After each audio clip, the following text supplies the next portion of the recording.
As I began work on my new Carmel painting, it was so exciting because it was a misty morning that day, and we showed up early in the morning in Carmel, partly because if you wait any longer, the tourists will crowd you out and you'll never get a chance to set your easel up. But it is fun to set up on the street and paint. There's just something about the energy. Now, when I set my easel up, I always look for a location that will give me the right ambient light so that I can see what I'm working on, but that will also give me a view that is unobstructed, that composes well. Now, I was very fortunate that morning because there was a car sitting right where I wanted to paint. And, you know, I just said, that's where I want to work. Well, Nanette and I, as we often do on these little challenges, we got together, grabbed our hands real quick, and said a little prayer. Lord, help that car to move. We need that parking space. And sure enough, it did. About 10 minutes later, as I was unfolding my easel, the parking space opened up. I set my easel right up there. I kept waiting for the meter maid to come by and mark my easel with a little chalk, you know, and chase me out of there after 2 hours, but she never did. And it was wonderful because as I started to work, I got the sense of changing light. It was almost as though the morning was dawning and that mist was just hanging in the atmosphere. Now, when you look at my plein air painting that was completed, I think you'll see some of that sense of atmospheric morning mood.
I get excited when I think of Carmel almost like a second home.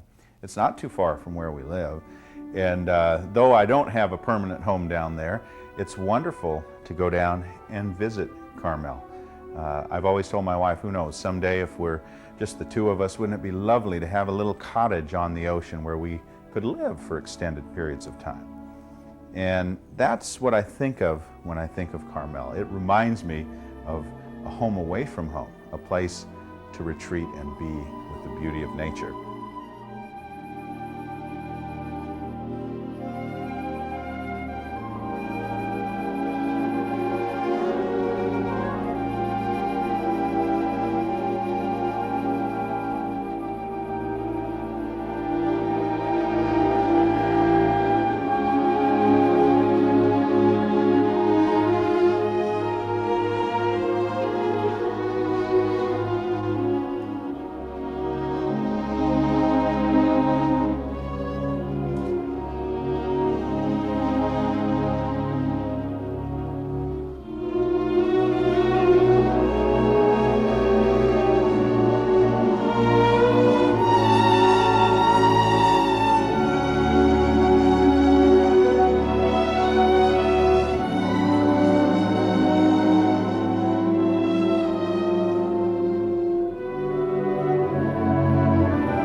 Now on the surface you might look at a plein air painting and say, well, that looks easy to do. I mean, there's not much detail. It's much more thick paint, just a few brush strokes.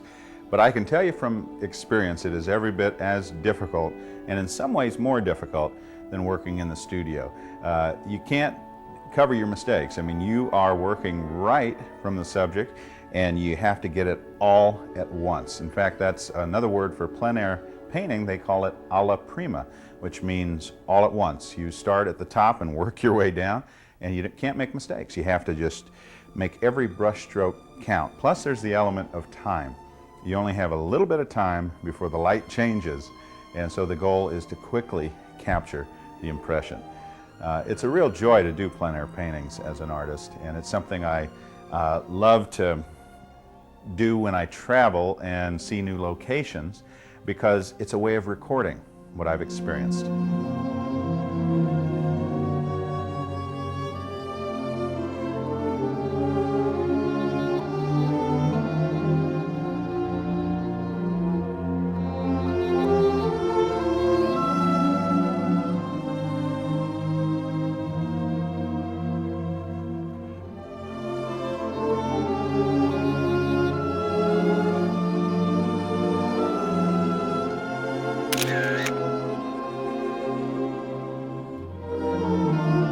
I think about the Carmel paintings I've done in the past, and as I was daydreaming about this upcoming Carmel studio painting, I was thinking, now where could I set up my easel to get something I've never painted before?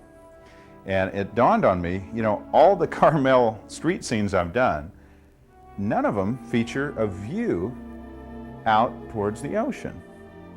So what I did, we set up the easel on the corner of San Carlos and Ocean Avenue, but instead of looking east, in other words, inland, I was looking west. I was looking straight down Ocean Avenue out towards the ocean. Now in my painting that I did on location, you will notice the trees that shroud Ocean Avenue. Well, of course, those have grown in over the years, but there was a time where you could actually see a glimpse of the ocean.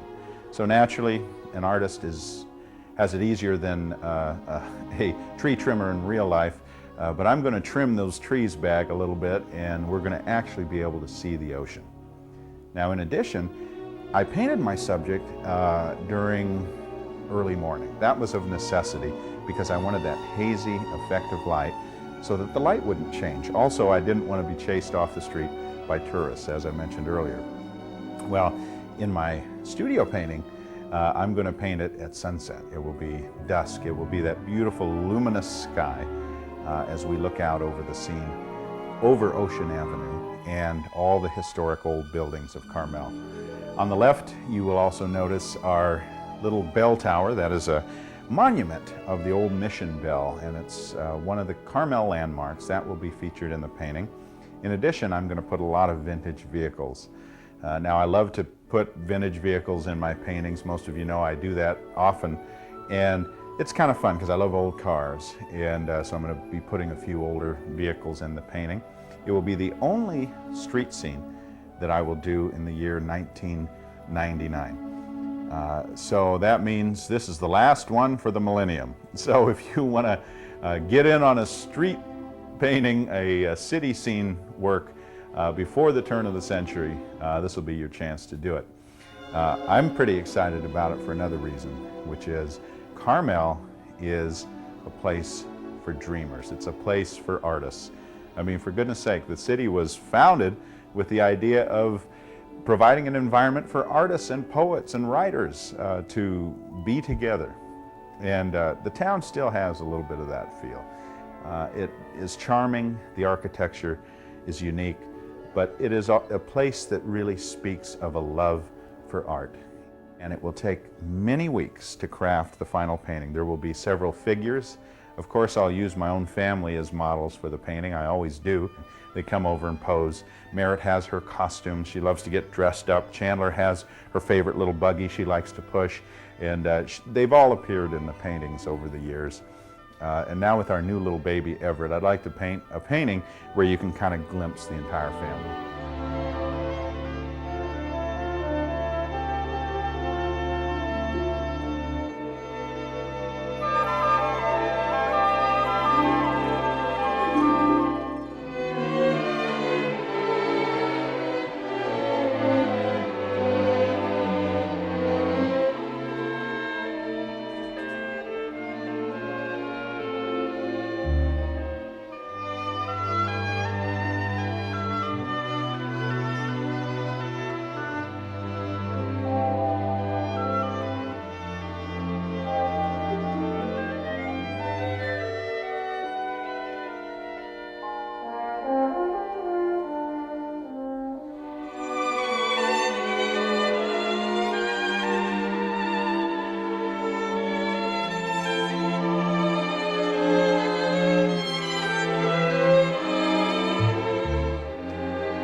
Now, when I start work on the final Carmel painting, I take the materials that I have sketched and drawn and researched, and I combine them in my mind. But I want to make a very important point.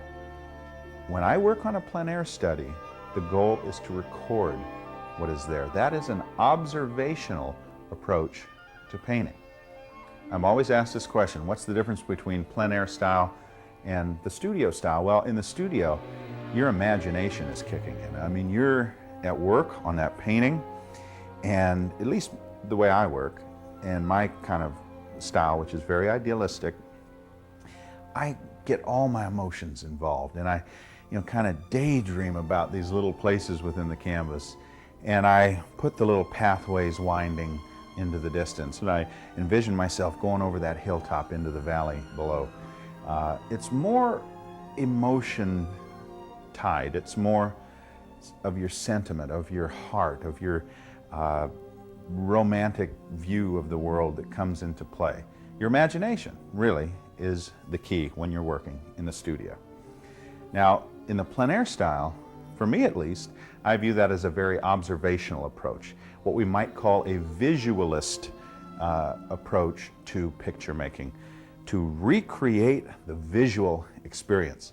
And just think of it, those aren't leaves of trees and bits of rock that you're putting on the canvas. That's thick blobs of paint. I mean, you're reproducing the three-dimensional world with something very foreign to what you're trying to recreate. I mean, air is not composed of paint. It is composed of atmosphere and, the atoms of the air itself. It is not composed of paint. So when you put a paint stroke down, the challenge is to recreate the visual experience of what you've seen. You have to look at the world and take these juicy strokes of brushwork and have them somehow combine in such a way that it fools the eye into feeling that they're looking at the world.